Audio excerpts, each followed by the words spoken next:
fair warning at the beginning of this video, I had a bit of a recording issue where I ran out of disk space on my computer. I record these right on my computer, but I ran out of disk space. So because of that, it's this weird thing where the file is corrupted, but I can screen record the file. So the first like 6 minutes of this video are essentially a screen recording of it, which isn't that noticeable, but the audio is a little bit worse for whatever reason. So just wanted you to be on the lookout for that. If you want, it's about 6 minutes in. Once we get to the Brandon Coleman pick, that's when it'll get better, get back to this. But yeah, I just wanted to let you know ahead of time. And anyway, I hope you enjoy this video. All right, let's talk about the Washington Commanders. I still haven't gotten used to that name, just saying that. Still haven't quite gotten there, but the Commanders had they took a lot of big swings. Let's put it that way. I think some of these picks are great. Some of these picks I love. Some of these picks I don't love. And I think your mileage is certainly going to vary on Jayden Daniels in terms of how much did you like him. There were people who thought he should have been quarterback too. I know Chris Sims was kind of the first I saw, and it was a hot take at the time, but ended up being a much more reasonable take as time went on. A lot of people agreed and put Daniels at the number 2 spot. A lot of people like Drake May more. I wasn't crazy about Daniels. I still think he's really good. Still think there's very, he should go early first round, all that kind of stuff. Definitely, I think that the potential is there. My biggest concern, and I've done film studies on it, I don't want to make the whole video just about one pick. So kind of the short of it is I'm worried that his frame and his play style don't really mesh too well. He takes a ton of hits, and I think he's going to have to learn how to protect himself. He just is. That being said, you can certainly see the potential. My fear is they essentially are going to have another RG3 situation where you see some incredible flashes, but going to have to learn to protect himself. Hopefully they can get that done.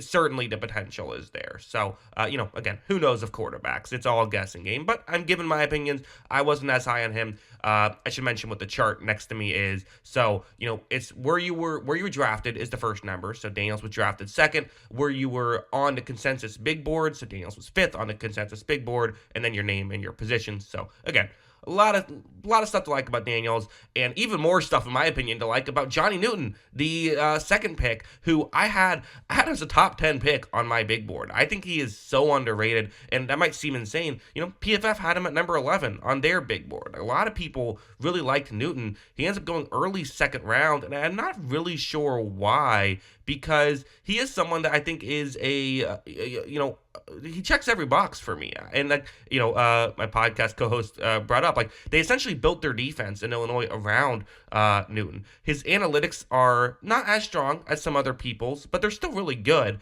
And I think the tape is just otherworldly. The way he can win and win so quickly. I made a film study on him. I can't believe he did not get taken round 1. I think a lot of teams screwed up and are going to regret that in the future. I think he can be great. 10 out of 10, no notes of this selection. And then Mike Sandstro, another pick I really liked. I think he'll be a good, he'll fit the Dan Quinn scheme really well. I legit think he could be a starting outside corner. I think that's totally in the cards for him. So getting a starting outside corner at pick 50, that's really good. So those 2 picks, and Daniels, who I still really like, getting a ton of value with those top 3. I think this team's going to be a lot better next year. And they weren't a disaster at the start of last year. It fell off the rails when their defense couldn't stop anything. But now, you feel a little bit better.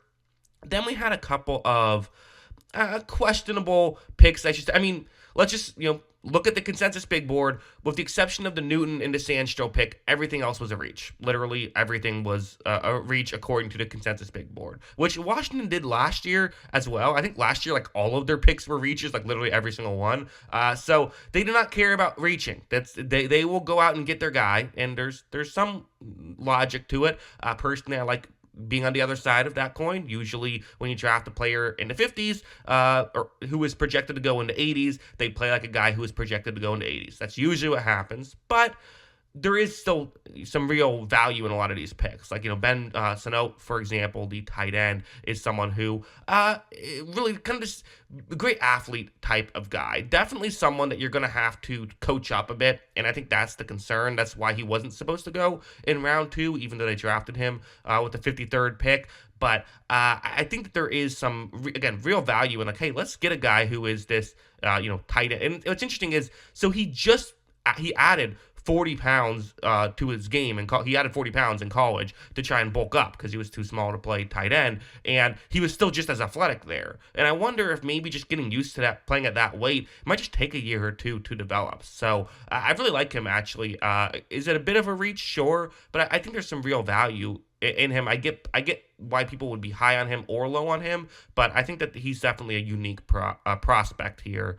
All right, I'm back. Brandon Coleman. I told you once we got the Brandon Coleman, audio would be a little better. Hopefully it is. Brandon Coleman is someone who is an interesting player. So he kind of, his thing is played at TCU, really good 2022 season, but I think and it has kind of the measurables and the athleticism that you like. So okay, has analytics, has athleticism. What's the downside? Well, usually when someone says they had a really strong 2022, there's a reason they're not talking about their strong last year. It's probably because it wasn't a strong last year, and it wasn't. It was not great last season. Also didn't play as much as you usually like to see him play. So I think that might have factored in. Wasn't 100%, all that stuff, but still, there's the upside there for a guy who, again, had a really strong 2022. I think he's totally worth taking a chance on. It is another one of these reaches, though. Was projected to go 104th. He goes at 67. It's a pretty sizable jump there at that point. You do wonder if you could have gotten him with pick 100. But instead, with pick 100, they got Luke McCaffrey. And if you're thinking, that name sounds a little familiar, McCaffrey, yes, he is related to Christian McCaffrey. He is, and Ed McCaffrey, obviously. So there's football in his blood, so to speak. However, Christian McCaffrey is much more of a, it's interesting. Obviously, Christian McCaffrey we know as being like the shiftiest player ever. Luke, that's actually his biggest weakness, is he's not the shiftiest player. That being said, 6'2" and has great athleticism, great explosiveness, I should say. So you like the explosiveness and you like the height. I think that there's actually some real logic behind getting a guy like this. Plus, this is kind of maybe a silly take, but I think it's fair to say that, like, going out and getting a guy like Luke McCaffrey, it is a benefit that it comes from an NFL family, because he just knows, like, these are the things that it takes to play in the NFL. You kind of know there's less likelihood that he's going to be a head case, right? Not no chance, because it still could happen, but seems less likely, and it seems like you have a better, chance of him being a quality player. So that's definitely good. They then went out and got Jordan McGee, the linebacker, who, again, we're talking about a bit of a reach here at this point. And it's one of those things where it's like, I feel like he's one of those linebackers that he takes chances. He does. He's got someone who's gonna get there if he can, and he's gonna, if he thinks it's a run, he's not waiting to make sure. He's going, and that gets him out of position sometimes. So you like the upside. He is does have size. It's 6'1", 230, and runs a 4.5 40-yard dash. So, like, that's good. You like all that stuff, but I think it's the as good as the athleticism is, you're gonna have to coach him up a little bit. And again, nothing wrong with that necessarily at pick 139. Kind of, again, the question is, could you have gotten him later? But still, they decided to get him now. And later, they get Dominique Hampton. Hampton's another interesting player in the sense that he is someone very much who is a project as well. You love the athleticism, you love the measurables, all that good stuff. 6'2", and moves really well. The 40-yard dash could be a little faster, but still 4.5, 4.51. Actually, for a safety, that's pretty good. It would be different if he was a corner, but for a safety, you like that. Very good athlete, and especially for his size, a great athlete.